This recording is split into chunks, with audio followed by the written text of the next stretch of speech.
A proposed deal between Iran and Oman could give Tehran more control over who enters the Strait of Hormuz and make access to the vital waterway complicated, to say the least, for the shipping industry. Jean Seroka is the executive director for the Port of LA, the biggest in the country, and joins me now to discuss. So we've talked to you about tariffs. We haven't yet talked to you about the impact of the war on shipping and the supply chain. What's going on? Lindsay, the Middle East represents about 10% of cargo flow around the world, but it's taking 95% of the attention from executives because of the impact on fuel and also the crews that have been stranded inside the Arabian Gulf, while passage has been limited for the past 6 months. Realistically speaking, the fuel that goes into those big vessels is up 60% since the end of February. Closer to home, diesel prices are up by a third, and almost 70% of all our cargo at the nation's largest port moves in and out by truck. This is really tough to absorb those kind of price hikes. What are you hoping for?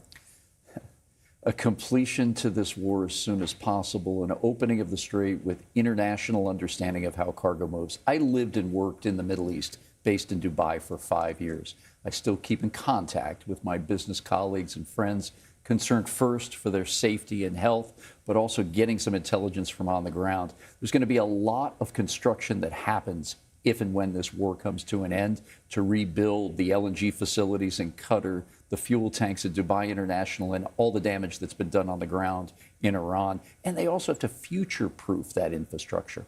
We're a long way from getting back to a normal supply chain. So Iran and Oman want to charge tolls. They want to charge fees and say who can go where. The president says that's a red line. It's unclear exactly what this ultimate deal is going to say. But would you be okay with them charging tolls as long as it gets traffic moving again? There'll be a lot of international opposition to tolls in the Strait of Hormuz. And then what's next? The Malacca Straits or other passageways. We've seen what's happened in the Middle East over the last 4 years with the security concerns because of the Houthi rebels in the Red Sea. Suez Canal receipts are down 80% during that time.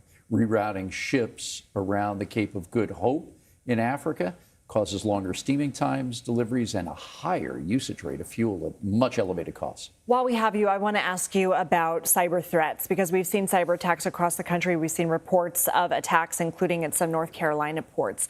Is this something that keeps you up at night, or are there enough guardrails in place to protect L.A.? Absolutely. There was an executive order from the president 2 summers ago on port security and cranes.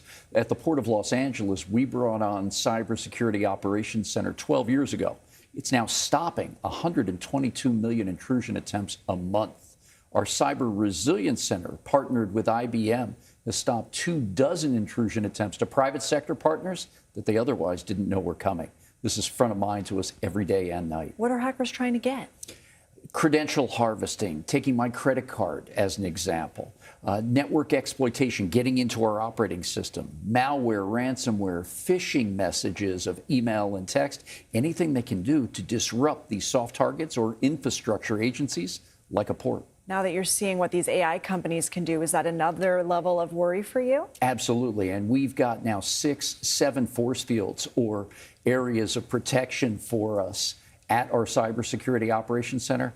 We're not done yet. This is work that continues to evolve every day. Jean Seroka, thank you for your time.